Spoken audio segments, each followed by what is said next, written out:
안녕하세요. 콘스탄트 김의 티스와 함께 돈 버는 아카데미. 이번 시간에는요, 돈 버는 정보, 말할 때 튀는 침, 어느 정도일까요? 여기에 대해서 아주 유익한 정보를 가지고 왔습니다. 함께 보시죠. 여러분은 코모도 도마뱀이라고 알고 계십니까? 코모도 도마뱀이라고 하는 것은요, 지구상에 존재하는 도마뱀 중에서 가장 큰 종류의 도마뱀을 말합니다. 왕 도마뱀이라고 보통 표현하는데요. 인도네시아의 코모도 섬에 서식하고 있습니다. 그 크기가 무려 3m 정도 되고요. 무게는 70kg 이상 됩니다. 그리고요, 70kg 정도 되다 보니까 뭐 사람의 몸무게랑 비슷하지 않냐 해서 사람이 대적할 수 있지 않을까 생각하지만 그건 오산입니다. 야생에서의 어떤 그 육식동물은요, 20kg만 넘어도 거의 사람이 대적할 수가 없습니다. 특히 70kg 이상 나가는 그 왕도마뱀, 코모도 도마뱀 같은 경우에는요, 커다란 물소도 사냥하고요. 조그만 그 예를 들어서 뭐 30kg, 40kg, 50kg 되는 사슴 같은 경우는 통째로 집어삼킵니다. 오늘 코모도 도마뱀에 대해서 그런 사냥 본능을 말씀드리는 게 아니라 바로 이 코모도 도마뱀이 평상시에 흘리고 있는 이 침에 대해서 말씀을 나누고자 합니다. 코모도 도마뱀의 침은요, 굉장히 지저분해 보입니다. 보시다시피 끈끈한 점액으로 이루어져 있고요. 그 중요한 것은요, 코모도 도마뱀이 뭐 산채로 통째로 피식동물을 잡아먹기도 하지만은요, 보통 물었을 때 그 침이 그 피식체한테 들어가는 경우에 병원균이 들어가서 결국은 잡아먹히지 않아도 비실비실하게 살다가 죽어버리는 그러할 정도로 맹독성 침을 가지고 있습니다. 바로 코모도 도마뱀의 침 속에는요, 폐혈증을 일으키는 병원균이 득실득실합니다. 그래서 대장균 아시죠?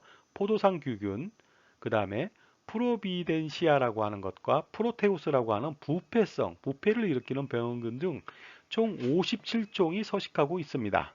거기에다가요, 그 피식체를 물었을 때 피를 굳지 않게 하는 성분까지 들어 있습니다. 그래서 맹독성 침에 노출된다면은 그 사망을 피할 수가 없습니다. 그러나 이 코모도 도마뱀끼리는요, 서로 그 맹독에 대한 면역을 가지고 있다. 그래서 피 속에는 또 항생 물질까지 가지고 있기 때문에 서로에게는 안전한 것 같습니다. 그런데 이러한 맹독을 가지고 있는 코모도 도마뱀이 서로 키스하면 어떻게 될까요? 물론 키스를 하진 않겠지만요. 사람은 키스를 하거든요. 그렇다면 인간의 침은 안전할까요? 여기에 대해서 알아보도록 하겠습니다. 인간은 침샘을 통해서 침을 분비합니다. 대표적인 침샘 세 군데를 알아보도록 하겠습니다.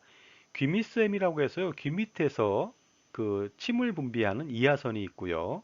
그 다음에 턱밑샘이라고 해서 턱 밑에서 침을 분비하는 악하선이 있습니다. 그 다음에 혀 밑에서 바로 침을 분비하는 설하선이 있습니다. 이 세 군데에서 분비되는 침의 량은요, 일일간 보통 1.5리터 정도가 됩니다. 1.5리터라면요, 이웃들이 소주 3병 이상이 되니까 엄청나다고 볼 수가 있습니다. 그렇다면 침은 무엇으로 구성되어 있을까요? 침의 성분에 대해서 알아보도록 하겠습니다. 침에는요, 요소와 뮤신이라고 하는 점성 물질로 단백질, 그다음에 아미노산, 칼륨, 칼슘 등이 들어있고요. 그 다음에 수분이 들어있는데 수분이 거의 99%입니다. 그래서 인간의 침은요, 무해하다고 볼 수가 있습니다. 물론 위생적으로 지저분할 수가 있겠죠? 밖에 나온다면. 그런데 이 침이라고 하는 것은 안에 있으면 굉장히 유용한 기능을 발휘합니다. 알아보도록 하겠습니다. 소화작용을 한다는 것이죠. 그 아시다시피 녹말을 분해하는 아밀라제를 분비한다는 것이고요. 그 다음에는요, 살균작용을 합니다. 살균작용이라고 해서요, 라이소자임 효소를 그 분비시켜서 각종 세균들을 살균합니다. 그래서요, 입에 난 상처 같은 경우에는 금방 치유가 됩니다. 왜냐하면 살균작용 때문에 그런데 이것이 오묘하게도 만약에 살균작용을 안 했다. 그러면 입이 망가졌다. 그러면 먹을 수가 없잖아요. 먹을 수 없으면 죽게 되겠죠?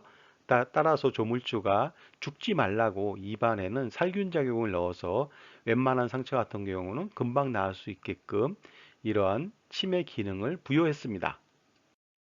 그리고 침은요, 식도를 보호하기도 합니다. 음식물을 먹었을 때 거칠거칠한 것이 들어갈 수가 있는데요. 침을 통해서 음식물을 부드럽게 해서 목 넘기기에 쉽게 만들어 준다는 것이죠. 이러한 침의 기능이 있다는 것이고요.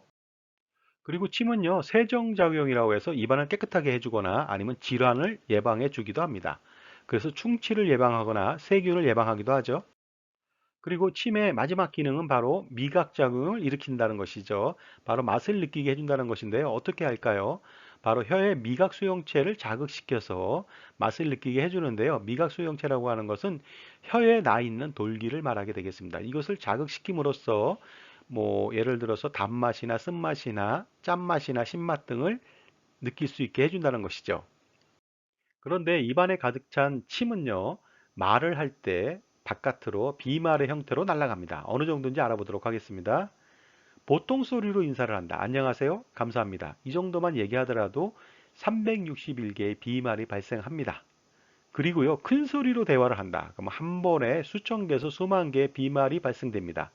그러니까 큰 소리로 20분, 30분, 2시간, 3시간 대화를 한다면요, 상대방 면전에 비말 폭격을 한다고 봐도 과언이 아닙니다.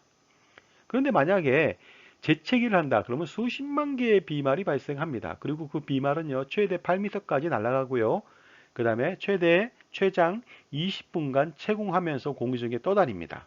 그러니까 예를 들어서 음식점에 갔는데 많은 사람들이 왁자지껄 밥을 먹으면서 수다를 떨고 있다. 그러면요 그 음식점은 하루 종일 그 대기 중에 비말이 떠다닌다고 보시면 되겠습니다.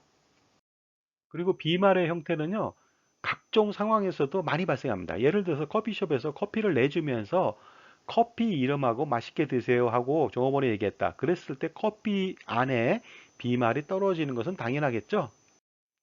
식당 같은 데서도 마찬가지입니다. 조리를 하면서 말을 많이 한다. 그리고 음식을 갖다 주면서 맛있게 드세요부터 시작해서 음식에 대해서 자질구레하게 설명을 한다.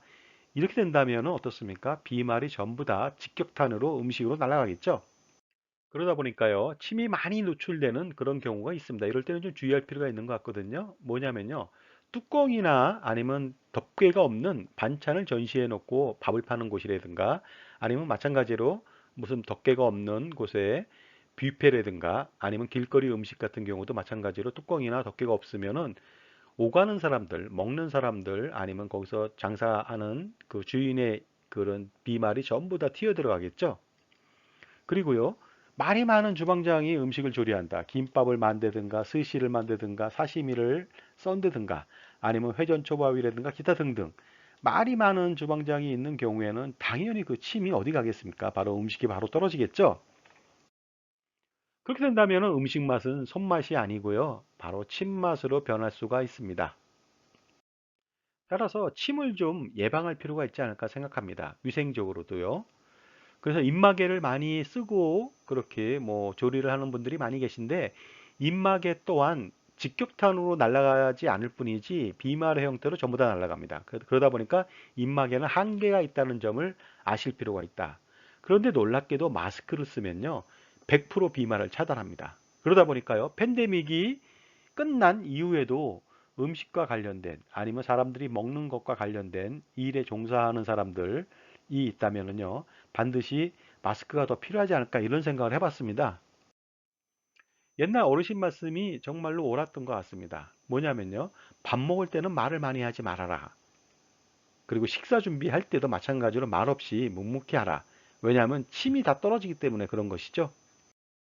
자, 지금까지요. 말할 때 튀는 침의 량에 대해서 알아봤습니다. 감사합니다.